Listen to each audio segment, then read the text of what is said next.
Baik, Assalamualaikum warahmatullahi wabarakatuh. Nama saya Misbah Ulum dengan NIM 211310041 kelas AFI 4B. Di sini saya akan menjelaskan sedikit tentang pengertian adanya agama-agama di dunia. Jadi, apa sih pentingnya kehadiran agama di dunia ini? Kehadiran agama di dunia ini adalah sebuah fenomena yang kaya dan kompleks. Nah, agama itu merupakan salah satu aspek yang paling fundamental dalam kehidupan manusia, mempengaruhi semua, mempengaruhi dari nilai-nilai, praktek-praktek, budaya, norma-norma, dan juga meliputi berbagai aspek dan yang lain-lainnya. Agama-agama yang ada di dunia ini memiliki sejarah masing-masing yang sangat panjang dan beragam, tergantung apa yang kita akan teliti agamanya itu. Dari belahan bumi itu sangat banyak yang mencakup berbagai tradisi, doktrinan ataupun praktek-praktek dan lain-lain. Peran agama di dunia ini itu sangatlah penting. Karena apa? Karena memberikan kerangka moral, membimbing perkara manusia. Dan agama juga berperan penting dalam melestarikan adat budaya, adat istiadat orang-orang terdahulu dari kita.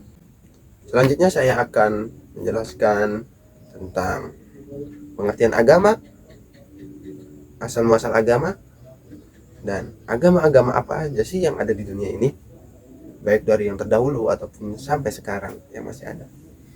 Langsung saja dari pengertian agama. Pengertian agama menurut bahasa. Agama berasal dari kata Sanskerta yang dimana Brahman, yang berarti aturan dalam konteks yang lebih luas. Jadi agama itu yang mengatur kita dalam tatanan kehidupan, bersosialisasi, makan, dan dalam pekerjaan dan lain-lain. Itu diatur dalam agama. Adapun secara umum, pengertian agama itu adalah sebuah sistem kepercayaan dan praktik spiritual yang meliputi sebuah keyakinan, keimanan, ketauhidan. Adapun tentang pengertian ini yang kurang luas, di sini saya akan menjabarkan dalam perspektif tentang agama. Perspektifnya itu yang pertama perspektif fungsionalis, yang dimana perspektif ini agama dipahami sebagai sebuah instansi sosial yang berfungsi untuk memenuhi kebutuhan individu ataupun masyarakat. Dan yang kedua, perspektif teologis. Perspektif ini memandang agama itu sebagai hubungan manusia dengan Tuhan atau realitas keagamaan yang lebih tinggi. Selanjutnya, perspektif sosiologis. Perspektif ini memandang agama itu sebagai fenomena sosial yang berkelanjutan dengan struktur sosial dan pola interaksi manusia. Terakhir, perspektif filosofis. Perspektif ini menganggapan bahwa agama itu sebagai subjek pemikiran. Selanjutnya saya akan menjelaskan asal muasal adanya agama di dunia. Asal muasal agama di dunia ini sangat beragam, tergantung kepercayaan terhadap agama masing-masing. Jadi setiap agama itu mempunyai asal muasal, tergantung ya agamanya itu, dan juga tidak bisa ditelusuri secara pasti.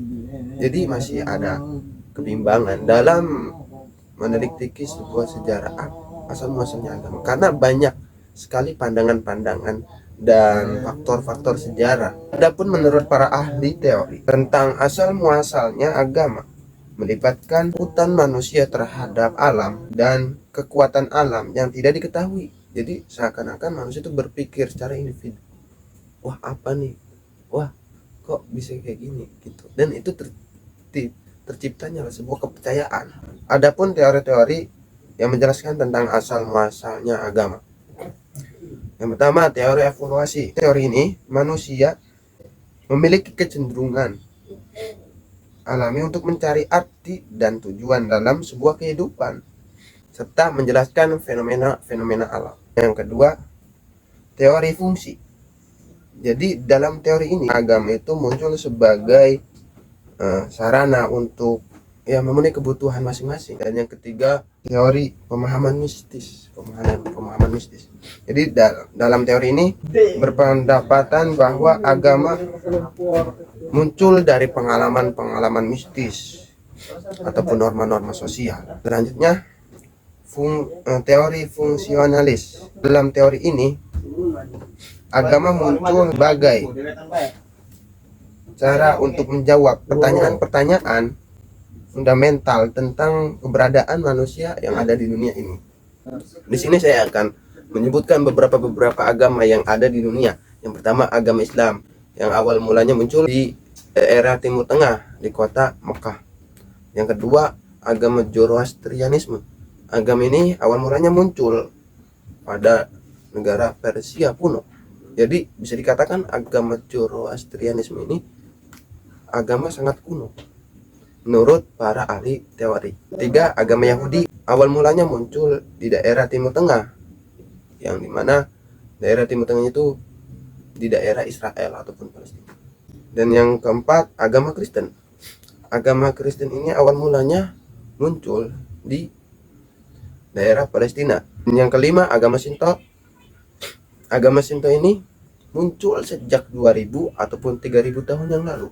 Yang keenam, agama Hindu. Agama Hindu ini awal mulanya muncul di negara India. Dan yang ketujuh, agama Buddha. Agama Buddha ini awal mulanya muncul di daerah India sejak abad 6 sebelum Masehi. Dan yang kedelapan, agama Konfusianisme yang awal mulanya muncul pada negara Tiongkok. Dan yang kesembilan, agama Tao awal mulanya muncul di negara Tiongkok kuno, dan agama Tao ini juga sebagai agama tertua. Dan yang ke-10, agama Bahai. Agama Bahai awal mulanya muncul di negara Persia ataupun yang sekarang sering kita sebut Iran. Dan yang ke-11, agama Sikh. Agama ini muncul sejak 15 Masehi di negara Pemajap ataupun India. Dan yang terakhir, agama Jainisme. Agama Jainisme ini awal mulanya muncul di India sejak 6 sebelum Masehi. Mungkin itu saja yang bisa saya sampaikan. Kurang lebihnya mohon maaf. Assalamualaikum warahmatullahi wabarakatuh.